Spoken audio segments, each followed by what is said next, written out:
noite, meus irmãos. Graças e paz a todos. Vamos abrir na palavra do Senhor na Epístola de Paulo aos Colossenses. Epístola de Paulo aos Colossenses. Vamos abrir no capítulo de número 2.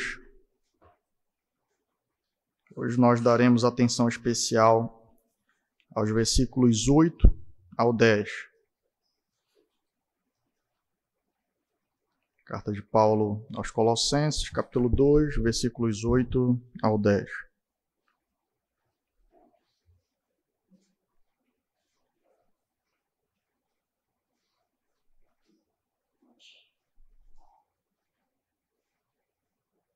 Amém? Vamos ler a palavra do Senhor. Tenham cuidado para que ninguém venha a enredá-los com sua filosofia e vãs sutilezas, conforme a tradição dos homens, conforme os rudimentos do mundo, e não segundo Cristo, porque nele habita corporalmente toda a plenitude da divindade. Também nele vocês receberam a plenitude. Ele é o cabeça de todo o principado e potestade. Vamos ao Senhor em oração. Deus eterno e bendito, Pai Santo, suplicamos diante de Ti o Teu auxílio neste momento, Senhor. Ilumina a nossa mente, ilumina o nosso coração, nos guia de maneira agradável a Ti. Sustenta-nos, Senhor Deus, durante a pregação da Tua palavra. Que haja reverência, Senhor Deus, e dedicação no ouvir, Senhor. Que possamos lembrar que nós temos a responsabilidade de, ó Senhor Deus, clamor, expectativa, dedicação, nos exercermos a atividade de ouvir a Tua palavra, Senhor. Portanto, concede-nos graça nesse momento, ilumina o nosso entendimento, planta, Senhor Deus, a Tua palavra em nosso coração, e que ele seja um terreno fértil, Senhor Deus, e frutifique. É o que nós imploramos a Ti em Cristo e Te agradecemos. Amém. Poder sentarmos. Meus irmãos, nós estamos agora no capítulo 2, versículos 8 ao 10 de Colossenses. É importante lembrar que Paulo, nessa sessão, nós podemos dizer que é uma sessão intermediária.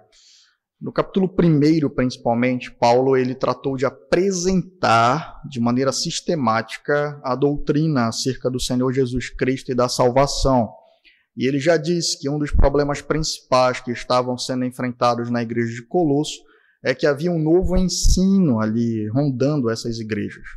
Nós temos 3 igrejas irmãs, Colosso, Laodiceia e Hierápolis, e provavelmente essa heresia, esse falso ensino havia se espalhado ali naquelas 3 igrejas. Então, Paulo está dizendo, não, irmãos, permaneçam firmes.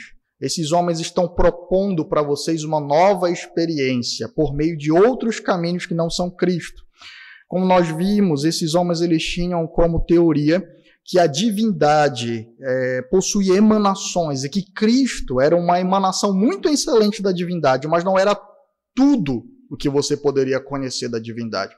Então Paulo diz, não, Cristo é a plenitude da divindade, ele é o próprio Deus revelado. Nós vemos que Paulo argumenta então acerca da pessoa de Cristo, da sua obra, dizendo, olha, a salvação, o evangelho que vocês receberam em Cristo, ele é suficiente.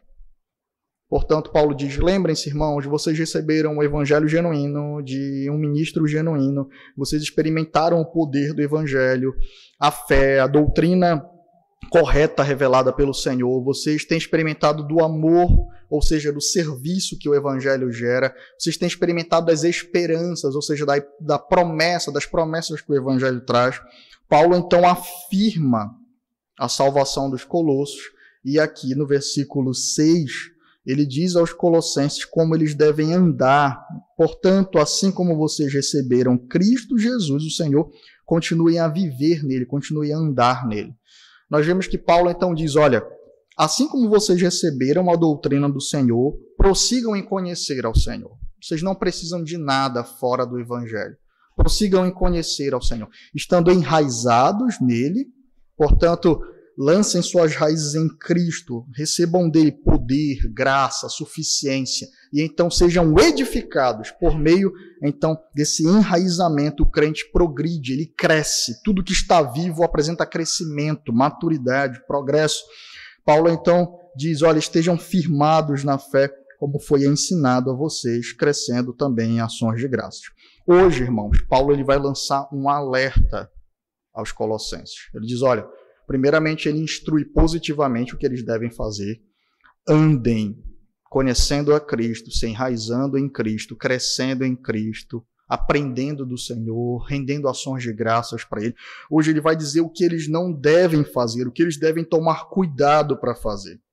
Vocês lembram de algumas vezes que todos nós, sem exceção, ficamos um pouco indignados com algumas proibições ou alertas que nossos pais fizeram a nós?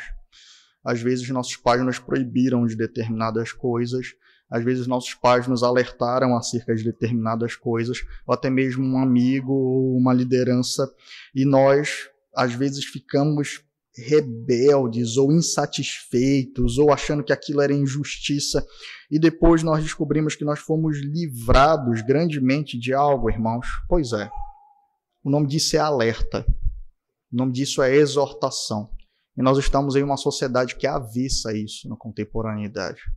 Nós temos uma sociedade que é avessa a alerta, porque a arrogância ela tomou conta do coração, e as pessoas se acham autossuficientes. Elas acham que elas não precisam de alertas.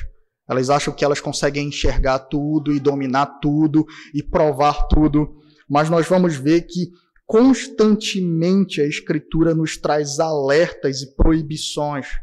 E nós, como crentes, descobrimos que a cerca não é uma cerca de limitação da liberdade. A cerca é uma cerca de proteção da nossa alma.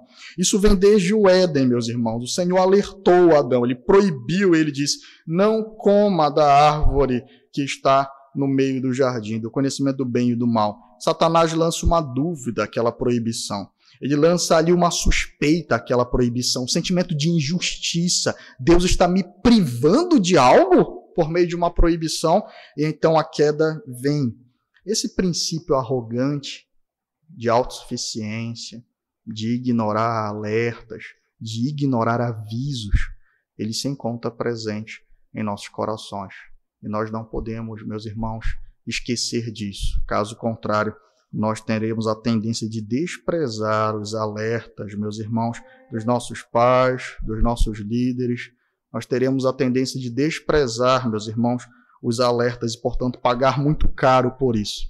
E o que Paulo faz aqui, então, é alertar. Essa seção do versículo 8 ao versículo 10 inicia com um alerta. Tenham cuidado. Vamos lá, então, para o texto propriamente dito. Tomem cuidado para que ninguém venha a enredá-los com sua filosofia e vã sutileza. Portanto, o primeiro ponto é: não se deixem capturar por um ensino que escraviza. Esse é o primeiro ponto desta noite. Não se deixem capturar por um ensino que escraviza. O termo aqui, enredar alguém, é exatamente capturar. Lembre-se que Paulo estava usando uma linguagem de guerra e de combate. Vocês lembram disso? Aqui ele utiliza mais uma expressão nesse sentido. A palavra enredar é alguém que captura uma presa, captura na guerra um prisioneiro e então o arrasta e o leva cativo. E o que Paulo inicia dizendo aqui, os Colossenses, é: não permitam, tenham cuidado para que ninguém venha a enredá-los com sua filosofia e vã sutileza. Paulo diz, portanto, que esses falsos mestres, eles têm um objetivo. Qual é? Capturar você. Exatamente de fazer presa. Em algumas traduções você vai ler literalmente isso. Não vos deixais fazer presa. Não permitam, tomem cuidado. Existe uma armadilha nesses falsos ensinos e são homens perigosos, são ensinos perigosos. Eles têm a capacidade de aprisionar você. Você pode perguntar: como é que esses homens podem me prender? Meus irmãos, eles têm a capacidade de capturar sua mente. Eles têm a capacidade de capturar o seu coração. Eles colocam uma armadilha para que a sua mente e o seu coração fiquem, então, presos naquilo, limitados àquilo. E então eles conduzem vocês como um refém. É isso que Paulo está dizendo, um prisioneiro de guerra. A intenção é aprisionar você com o propósito de lhe arrastar. O objetivo é aprisionar você com o propósito de lhe conduzir. Você precisa lembrar disso. Portanto, o que Paulo está dizendo é: tomem cuidado. Não se deixem capturar por ensinos que capturam, que prendem você. E aqui Paulo está fazendo um paralelo com o que ele havia ensinado anteriormente. Se os irmãos lembrarem bem, Paulo ensinou que uma das dádivas ou dos benefícios que o Senhor confere para nós na cruz é libertação. Vocês lembram disso? Vamos voltar ao capítulo 1.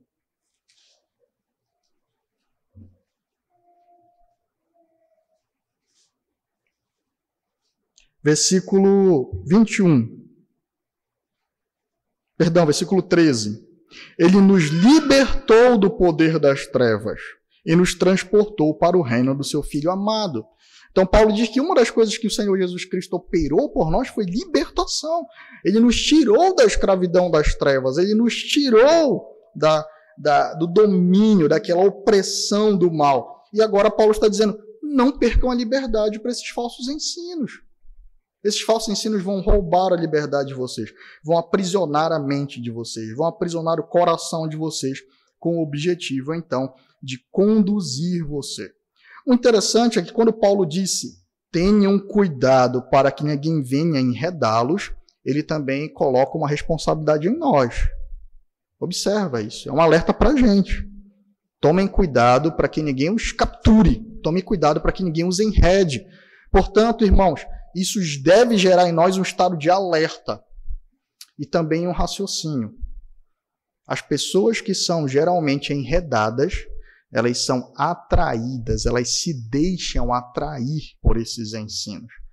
Essas pessoas, elas ignoram os alertas da Escritura, baixam a guarda para homens perversos, se envolvem com esses falsos ensinos e, de alguma maneira, então, elas são capturadas. A expressão que Paulo está utilizando aqui, filosofias e vãs sutilezas, nos lembra muito uma imagem, a imagem de um peixe sendo fisgado. Você lança, então, o anzol com uma atratividade para o peixe, algo que chame a atenção dele, e ele, então, morde e, inesperadamente, ele é capturado. O peixe não espera ser capturado, é algo repentino. O peixe, ele não vai ali sabendo: olha, eu vou morder isso aqui sabendo que eu sou capturado. Não, e então ele é arrastado, ele é trazido, ele é puxado pelo anzol daquela armadilha.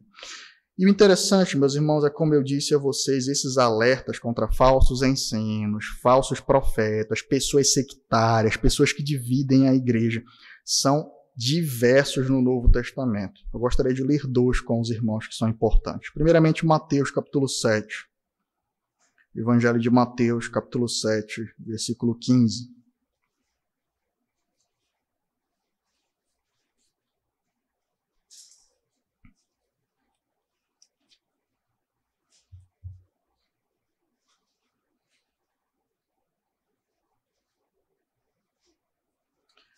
Cuidado com os falsos profetas que se apresentam a vocês disfarçados de ovelhas, mas por dentro são lobos vorazes. Pelos seus frutos vocês o conhecerão. Por acaso se colhem uvas de espinheiros ou figos de ervas daninhas? Assim toda árvore boa produz frutos bons, porém a árvore má produz frutos maus. O Senhor então alerta e diz: olha, tomem cuidado com os falsos profetas, porque eles vêm a vocês vestidos de ovelhas. Algo fofo, bonitinho, atraente, aparentemente inofensivo. Uma ovelha é inofensiva. O destaque aqui é para isso. Parece que não tem nada demais, mas dentro há um lobo. E se você já viu de fato o que é um lobo, você sabe que a capacidade dele estraçalhar você é altíssima. É por isso que o Senhor fala sobre isso aqui. Tome cuidado. Um lobo não faz prisioneiros. Vamos a 2 Pedro, capítulo 3.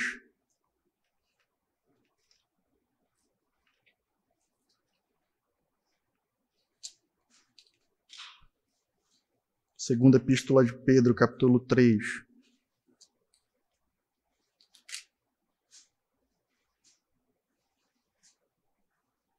Versículo 17. Portanto, vocês, meus amados, visto que já sabem disso, Tenham cuidado para que ninguém sejam arrastados pelo erro desses insubordinados e caiam da posição segura em que se encontram. Pedro diz, vocês estão em uma posição segura, mas tomem cuidado para que vocês não caiam no erro desses insubordinados. É um alerta, irmãos. Então observem, Cristo dá um alerta, Paulo dá um alerta, Pedro dá um alerta. Portanto, nós precisamos ficar em alerta. O verbo que Paulo utiliza aqui, para nós, meus irmãos, a expressão é constante alerta. Essa expressão, tomem cuidado para que ninguém venha enredá-los, é uma expressão de alerta contínuo. Portanto, o crente é alguém que está continuamente atento e alerta com os ensinos, as informações, aquilo que chega até o seu coração. Amém? Então, a primeira aplicação é exatamente essa.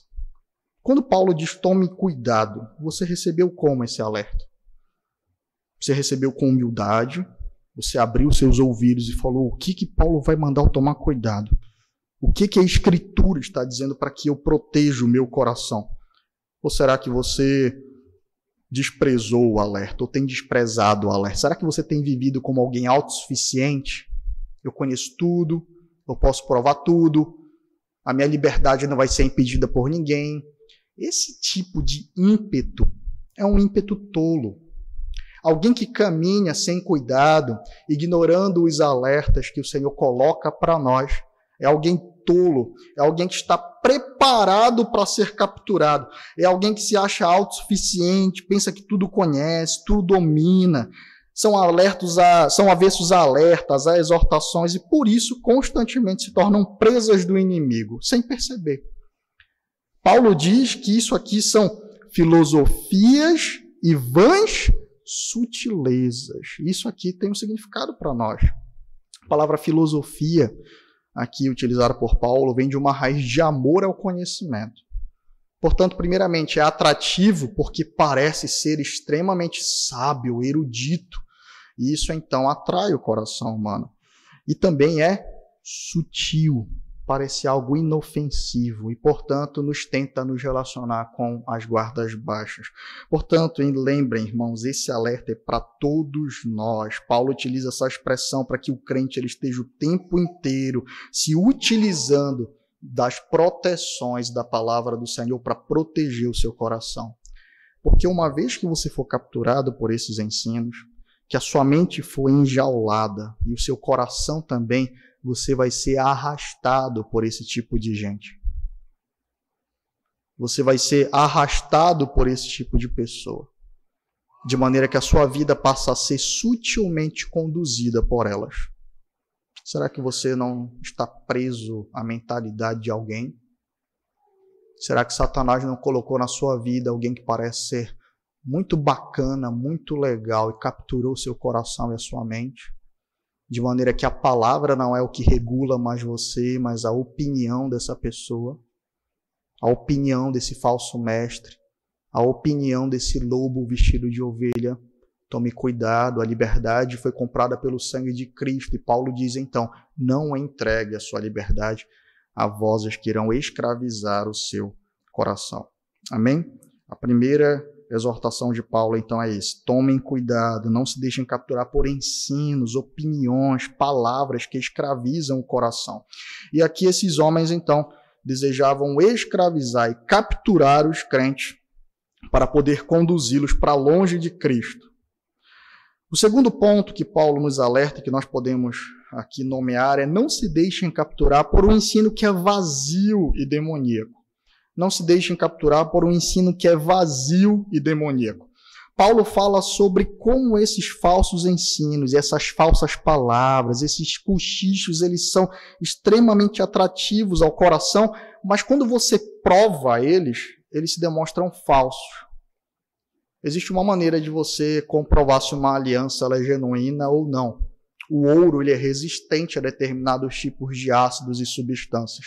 Quando você pega o ouro, que é algo genuíno, e você então lança no ácido e você prova ele permanece intacto, porque os seus atributos, ele não permite que ele seja dissolvido por aquilo. Mas se a substância é falsa e você lança isso então naquele ácido, ela se desfaz.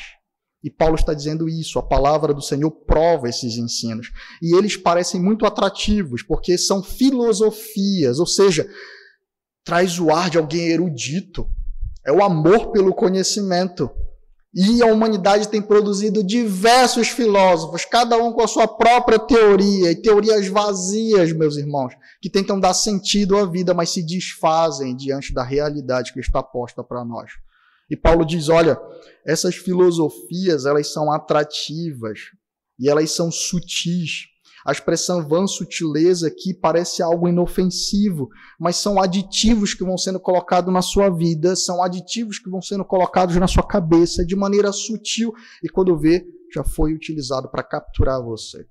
Portanto, entenda, o falso ensino, o perigo de ser capturado mentalmente pelo coração, não vem até você de uma maneira explícita, mas sutil, leve, atrativo, e é por isso que você, como crente, deve provar todas as coisas pela palavra de Deus. Quando Paulo prova, ele então diz que esses ensinos eles são vazios. Primeira expressão que ele utiliza aqui, vãs sutilezas, significa sutilezas vazias. Não toque, não prove, não faça, ou faça isso, faça aquilo, e você então vai conseguir mais poder espiritual.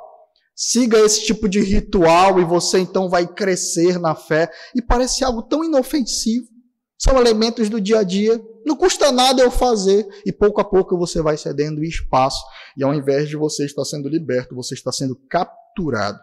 Uma outra coisa é que são doutrinas humanistas. Não procedem de Deus. Percebam, vamos ao texto do versículo 8.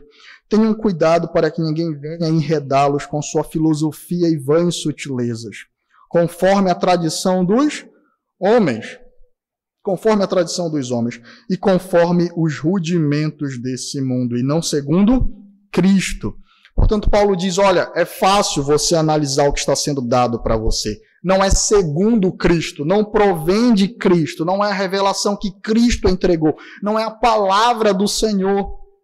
Pode parecer sutil e inofensivo, mas se não tem fundamento em Cristo, então é vazio de significado.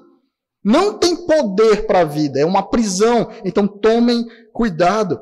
Analise se isso vem de Cristo ou se são teorias humanas ou humanistas, são tradição de homens. E a tradição ela é muito atrativa. A tradição ela é muito atrativa. Portanto, Paulo está dizendo, olha, tomem cuidado. Não é porque é antigo que é aprovado.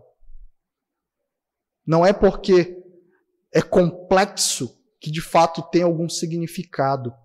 Não é porque aparentemente tem uma lógica que de fato faz sentido. Se não está segundo a palavra do Senhor, é engano para você. E é interessante que aqui essa passagem é muito profunda, meus irmãos. A ideia que Paulo dá é que quando você olha pelo seu próprio coração e pela sua cabeça, você fala, faz todo sentido. É lógico, é óbvio, é sutil, é inofensivo. Qual o problema nisso? É uma coisa que nós falamos muito. E Paulo está dizendo, olha, segundo a visão humana e pela sua própria sabedoria, pela força do seu coração, você não vai conseguir escapar. Mas ele diz, se você analisa se isso vem de Cristo, se Cristo então e a sua palavra são a prova teste, seu coração vai ser preservado e aquilo vai ser demonstrado para você como um erro ou uma falsidade.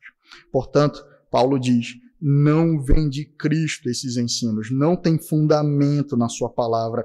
E esses homens podem até citar o Evangelho, eles fazem muito. Não segundo Cristo. Essa expressão diz que esses ensinos não vêm da palavra do Senhor Jesus.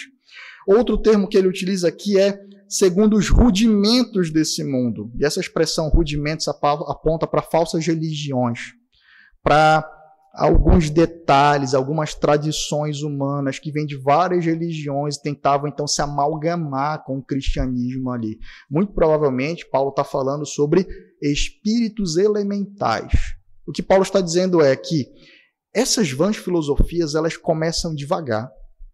Elas começam às vezes até citando a Bíblia, dizendo que tem uma linguagem bíblica, e essa é a estratégia de várias seitas. Elas mencionam Cristo, mencionam um termo bíblico, citam algum versículo, mas quando você observa e analisa, não é segundo o ensino das Escrituras. E não somente isso, eles começam a misturar isso com falsas religiões, com tradição de homens, eles começam a misturar isso com elementos pagãos, elementos que vêm de idolatria a demônios e elementos que vêm de idolatria a falsas religiões. Paulo está dizendo que é essa proposta que aqueles homens estavam trazendo para Colosso. Eles não diziam assim, entendam, irmãos, abandonem a Cristo. Eles diziam, olha, vocês já conhecem a Cristo, agora existe uma realidade maior ainda para vocês experimentarem. Cristo é apenas uma parte da revelação divina, mas existem outros espíritos que também trazem essa revelação. E você então precisa conhecer de tudo, provar de toda a mística, provar de todos os elementos. E então aí você vai ser completo e vai ser alguém experiente, de mente aberta, com muita experiência espiritual. E Paulo está dizendo, tomem cuidado, e muitas seitas fazem isso, irmãos. Eles iniciam com a apresentação da Escritura, usam linguagem bíblica e depois lançam erro e veneno sobre você. Portanto, lembre-se, não é porque alguém cita a Escritura simplesmente que esse alguém tem de fato Cristo no coração ou está defendendo a doutrina da Escritura. Existe uma citação do John Piper que eu gostaria que os irmãos prestassem atenção. Ela é muito pertinente para o raciocínio que Paulo está trazendo aqui. Ele diz assim, pessoas que amam a Bíblia e creem que é a palavra de Deus, querem saber o que é ensinado ali, e não somente o que é dito. Querem conhecer a realidade que está sendo apresentada, e não somente as palavras que foram escritas. A própria Bíblia deixa claro que não basta citarmos suas palavras. A Bíblia ordena que todas as igrejas tenham mestres. Todas as igrejas devem ter presbíteros, Tito 1,5, os quais devem ser mestres, 1 Timóteo 3,2. A tarefa de um mestre não é somente ler a Bíblia para os seus ouvintes, mas também explicá-la. E explicar implica usar outras palavras além daquelas que se encontram no texto. Em toda a história da igreja, os hereges têm insistido frequentemente em afirmar que usam somente as palavras da Bíblia para defender sua heresia. Certamente foi isso que aconteceu no século IV, no caso dos arianos, que rejeitavam a deidade de Jesus e se alegravam em usar as palavras da Bíblia com esse propósito. A realidade não se encontra em uma palavra específica da Bíblia. A realidade surge da maneira como Deus se revelou nos muitos textos da Bíblia. São como fios entretecidos num lindo tapete maior que qualquer um dos fios. Há risco em se usar somente a linguagem da Bíblia, que pode ser distorcida para comunicar significados falsos, enquanto dá a impressão de fidelidade bíblica. E Pedro alerta para isso. Vamos a 2 Pedro, capítulo 3. Segunda epístola de Pedro, capítulo 3.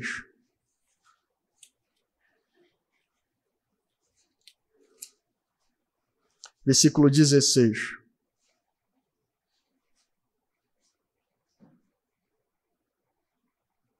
Aqui Pedro está falando sobre as cartas de Paulo, meus irmãos. E ele diz assim, ao falar a respeito destes assuntos, como de fato costuma fazer em todas as suas cartas, nelas há certas coisas difíceis de entender, que aqueles que não têm instrução e são instáveis deturparão, como também deturparão as demais escrituras para a própria destruição deles.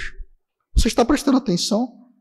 Pedro está dizendo, olha, Paulo lhe escreveu diversas cartas e esses homens maus não têm instrução na escritura, são ousados e deturpam a palavra do Senhor, assim como fazem com que toda a Escritura. Portanto, meus irmãos, nós precisamos estar alertas e perceber se a doutrina que está sendo comunicada a nós é uma doutrina que é coerente com a Escritura. E a Escritura ela é completa, ela não se opõe entre si. Portanto, observem que o alerta de Paulo é muito pertinente. Nós estamos de algo sutil. Paulo está falando sobre algo que captura o coração, mas que é imperceptível e quando adentra a sua vida causa um grande estrago.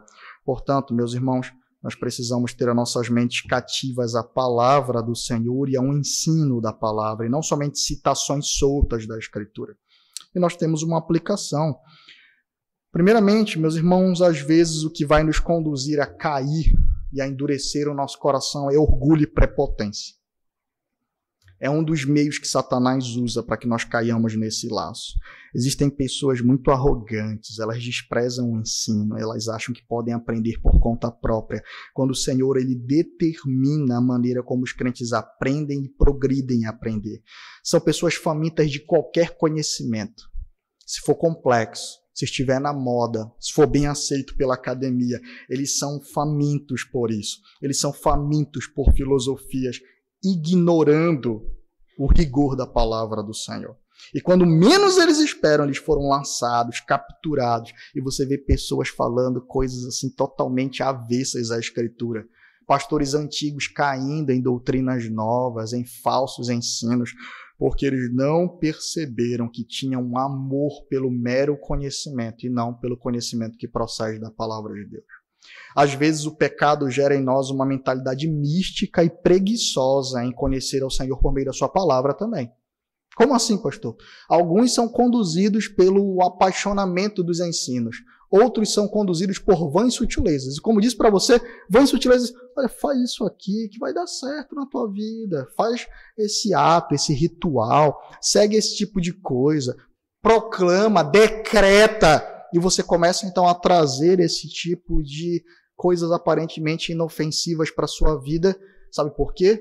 Porque seu coração é preguiçoso para conhecer ao Senhor e o seu pecado está se escondendo. Sabe por que o seu pecado está se escondendo?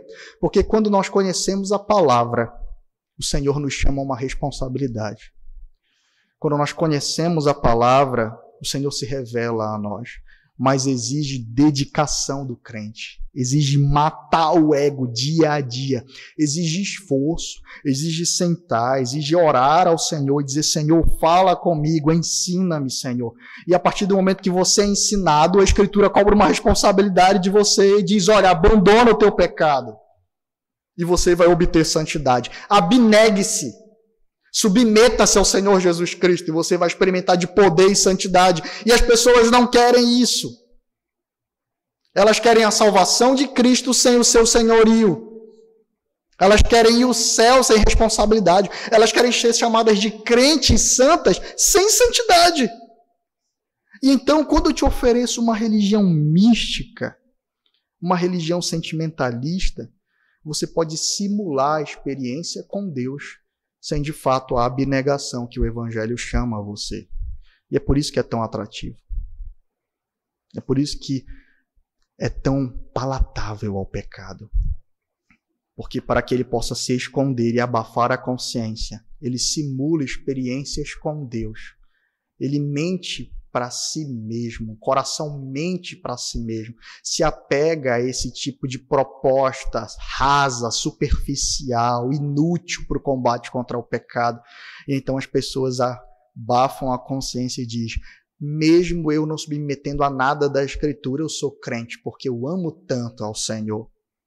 E então elas têm uma nova religião, uma religião sutil, uma religião mística, uma religião que não é segundo Cristo e, portanto, não tem poder para libertar. Essas são duas formas, meus irmãos, porque são tão atrativos esse tipo de falso ensino. Não nos chama a abandonar o pecado, não nos chama a viver em santidade, nos chama a ficar contente com o nosso ego e esse falso conhecimento complexo e errado e que não procede do poder da palavra, ou nos leva a ter um coração sentimentalista e ao mesmo tempo superficial e sem profundidade com o Senhor. Portanto, Paulo diz, tomem cuidado, e corações humildes e quebrantados vão escutar o alerta do apóstolo. Por fim, Paulo diz, não se deixem capturar porque vocês estão completos em Cristo. Vocês estão completos em Cristo. Ele está dizendo, olha, esses falsos ensinos, essas palavras, essas propostas, elas capturam você, tiram a sua liberdade. Eles são vazios, eles prometem experiência com Deus, eles prometem poder, mas na verdade conduz você à destruição, porque eles são rasos, não tem Cristo, não vem do Senhor, leva você para religiões às vezes de adoração a demônios, a práticas místicas, religiões pagãs. E Paulo diz, além disso, não se deixem capturar porque vocês estão completos em Cristo. Versículo 9, ele diz, porque nele habita corporalmente toda a plenitude da divindade. também nele vocês receberam a plenitude. Ele é o cabeça de todo o principado e potestade. Então Paulo diz, olha, primeiramente, a proposta daqueles falsos mestres é que você tenha uma experiência nova com Deus. Essa era a proposta deles. Uma experiência indescritível com Deus, uma experiência que você não teve ainda.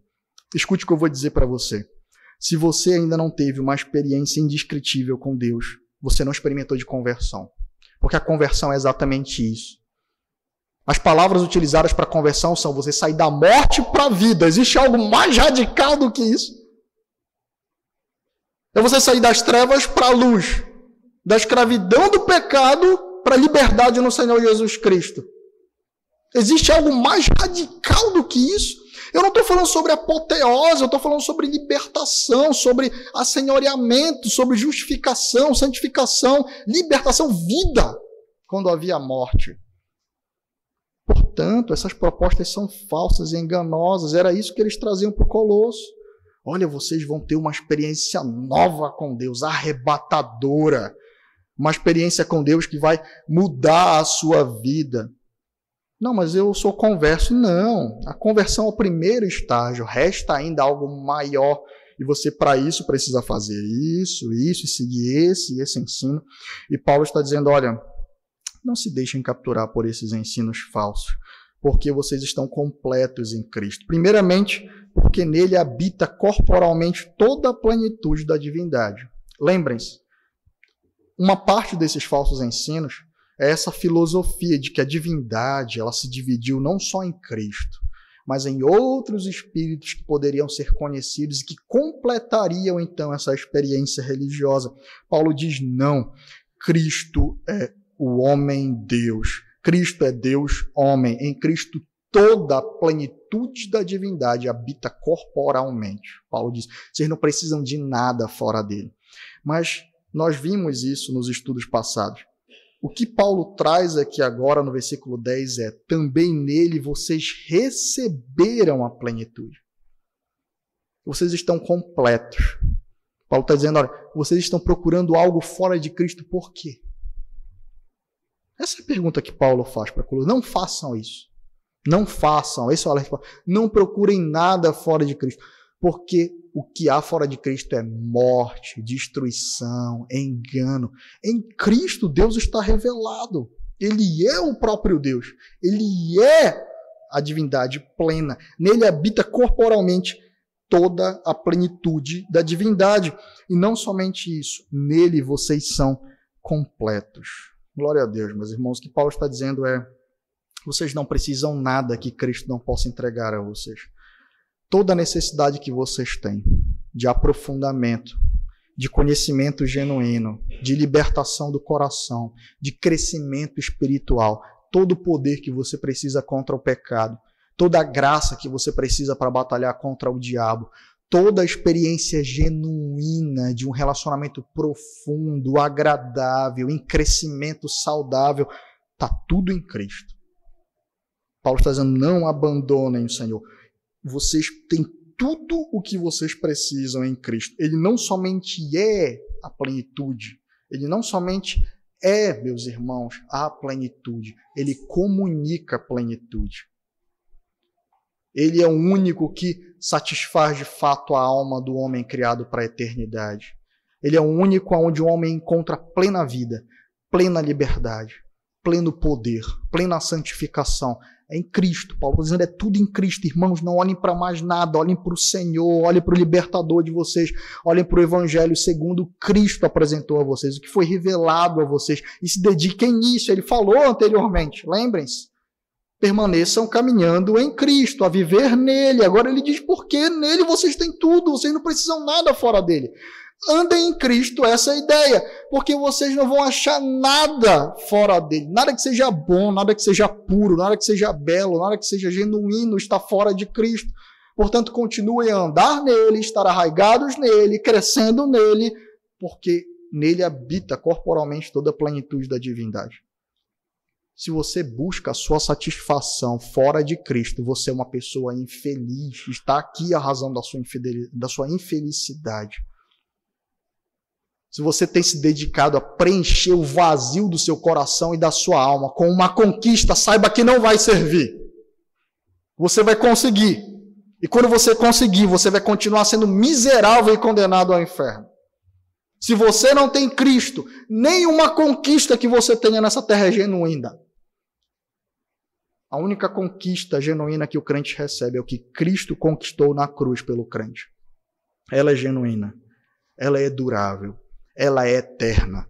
O resto é falsidade, é engodo, não pode preencher o vazio da alma do homem, não pode trazer vida, não pode comunicar santidade, não pode libertar. Você conquistará e continuará sendo vazio, morto e condenado. Mas Paulo diz em Cristo não. Vocês têm tudo o que vocês precisam. Toda a justiça, toda a libertação, toda a vida, toda a santidade, toda a comunhão com Deus. Cristo é pleno, ele é o pleno cabeça, ele é o suficiente cabeça da igreja. Ele não somente é a plenitude, mas ele comunica a plenitude ao seu povo, de maneira que nele, os seus servos que caminham nele, estão enraizados nele, crescendo nele, atingirão, meus irmãos, a plenitude com ele e serão como ele é. Essa é a promessa que nós temos. Portanto, essa transição é importantíssima e Paulo agora está atacando cada ponto falso desse falso ensino. Cada minúcia. E ele primeiro começa a atacar as vãs filosofias. No restante do texto, Paulo vai tratar novamente sobre o misticismo, sobre o legalismo. Paulo vai tratar sobre o ascetismo como proposta. E ele vai demonstrar que tudo isso é falso, porque não exalta a pessoa e a obra do Senhor Jesus Cristo. Isso é uma característica do falso ensino. Minimiza o poder de Cristo, minimiza a suficiência de Cristo, minimiza a obra de Cristo, a pessoa de Cristo. Mas a doutrina que procede da Escritura exalta o Filho de Deus, que é exaltado sobre todo o nome para a glória do Deus Pai. Nós temos algumas reflexões para finalizar essa exposição. Primeiramente, cuidado para não ser capturado. Alguns já estão quase lá. A sua prepotência, a sua arrogância, a sua autossuficiência são instrumentos que Satanás irá utilizar para poder capturar você.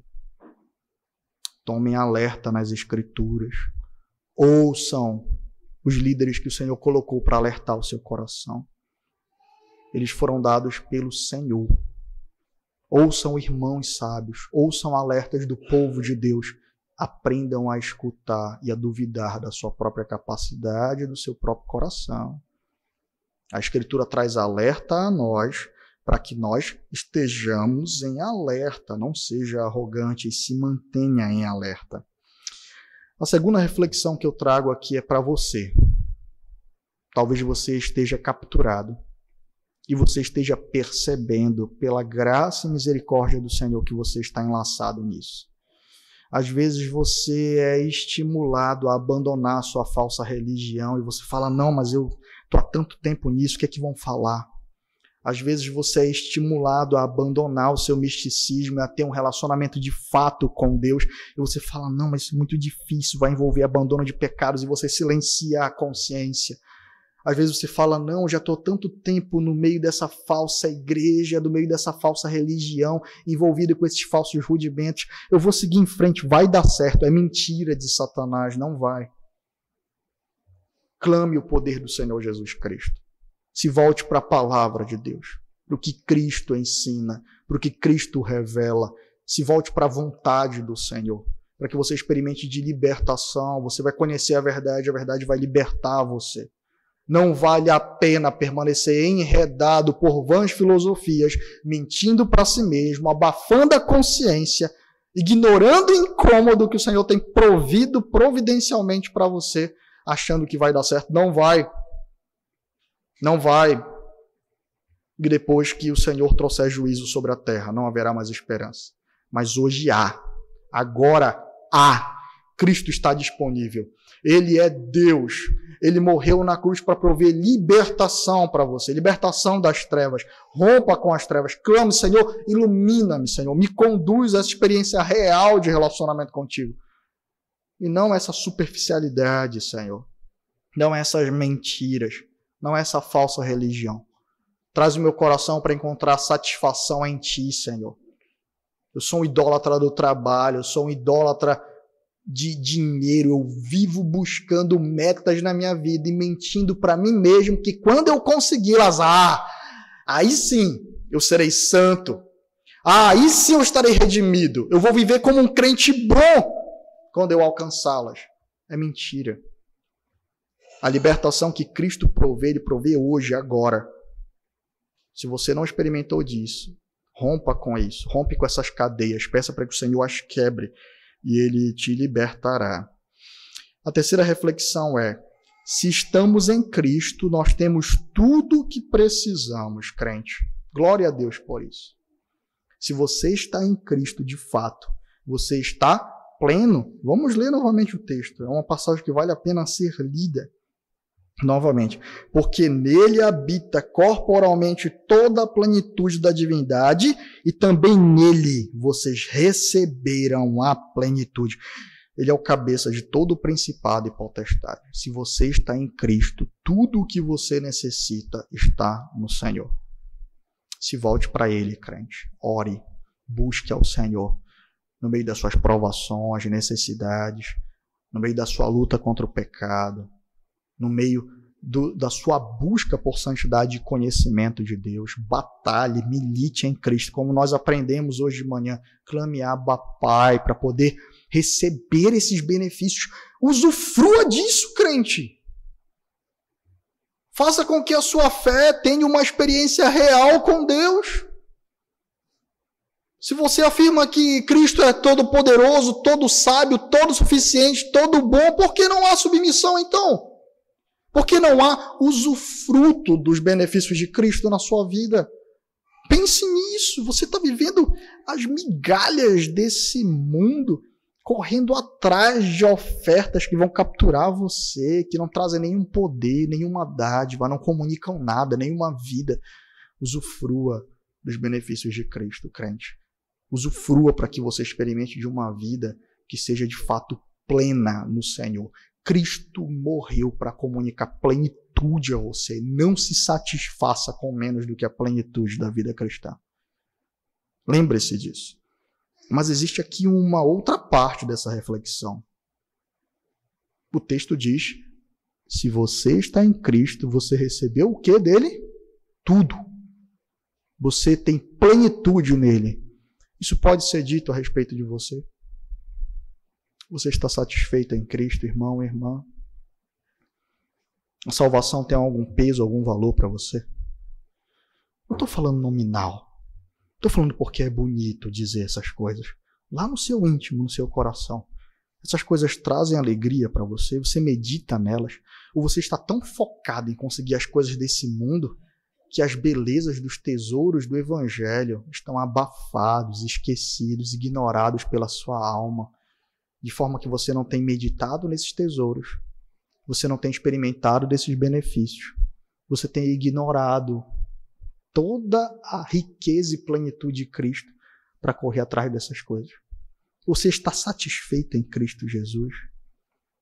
O que o texto diz é: nele também vocês recebem plenitude. Você precisa confrontar o seu coração e perguntar: eu estou plenamente satisfeito no Senhor. Eu estou buscando estar plenamente satisfeito no Senhor. Pense sobre isso. Por fim, o único conhecimento, o único que de fato se impõe como essencial e verdadeiramente realizador é o conhecimento de Cristo. Você pode atingir os mais altos graus, mestre, doutor, PhD, ser reconhecido por muitos homens, ser até mesmo um grande filósofo segundo a humanidade. Tudo isso é vão e inútil se você não experimenta do conhecimento de Cristo. É por isso que Cristo louva ao Pai. Em Mateus ele diz: ó Pai, eu louvo ao teu santo nome, porque tu revelastes essas coisas excelentes, Senhor Deus, aos pequeninos, Senhor, aos simples, de forma que existem homens humildes, sem toda a instrução e conhecimento desse mundo, que tenha um conhecimento genuíno, profundo, arrebatador, tocante com o Senhor Jesus. Porque a palavra de Cristo, porque o relacionamento com o Senhor está presente naquele coração e naquela mente. Ele recebeu a verdade que liberta. Isso é perceptível na sua humildade. Ele é exatamente o que Paulo diz. Um vaso de barro com um tesouro dentro. Com um grande tesouro. Portanto, é isso que você deve buscar, crente. É isso que de fato satisfaz o coração. Relacionamento com Deus, alegria nele, satisfação em Cristo. Isso é real na sua vida. Paulo diz que o crente recebe plenitude do suficiente cabeça da igreja, aquele em quem habita corporalmente toda a plenitude da divindade. Vamos ao Senhor em oração. Senhor Deus, Pai amado e bendito, Senhor. Ó Deus, vem com a Tua graça sobre nós neste momento, Senhor Deus, e atravessa o nosso coração com a Tua palavra, Senhor. Tu sabes, Senhor Deus, como esse mundo tem se apresentado tentador, Senhor Deus, à nossa mente, ao nosso coração. Tu sabes, Senhor Deus, como o nosso pecado, ó Senhor Deus, se aflora com as propostas, Senhor Deus, deste mundo, Senhor Deus. Tu sabes, Senhor Deus, como hoje Satanás distribuiu diversas propostas de falso evangelho, Senhor, para que os homens possam permanecer no seu pecado, na sua escravidão, Senhor Deus, na sua superficialidade, sem de fato conhecer a Ti. Mesmo que tenham o Teu nome na boca, Senhor Deus, não levam o Teu Filho no coração, não tem transformação genuína. Guarda-nos disso, Senhor, guarda-nos disso. Liberta aqueles que estão nessa condição. Nós pedimos essa noite também, protege a mente e o coração do Teu povo, Senhor. Em meio a tantas propostas, Senhor Deus, propostas vazias, propostas corruptas, Senhor Deus, propostas sutis, vãs, em meio a tantas filosofias falsas sobre Cristo, Senhor Deus, em meio a tantas propostas falsas sobre o Teu Filho, Senhor, que não podem encontrar amparo na Tua palavra, Senhor Deus. Guarda a mente do Teu povo. Faz com que o Teu povo não seja arrogante, Senhor Deus. Faz com que o Teu povo não se ache autossuficiente, para que possa experimentar, Senhor Deus, de proteção, de alerta, de cuidado. Ó Senhor, nos ajuda a fazer o que aprendemos nessas porções da Tua palavra, a caminhar em Cristo, estando enraizados nele, crescendo nele, recebendo nele, Senhor Deus, tudo o que necessitamos, porque Ele, Senhor Deus, ó Senhor Deus, nele habita toda a plenitude da divindade, Ele é a plenitude, Ele comunica a plenitude também aos Seus filhos. Ao que nós imploramos a Ti. No nome santo de Cristo Jesus, desde já Te agradecemos, Senhor. Amém. Amém.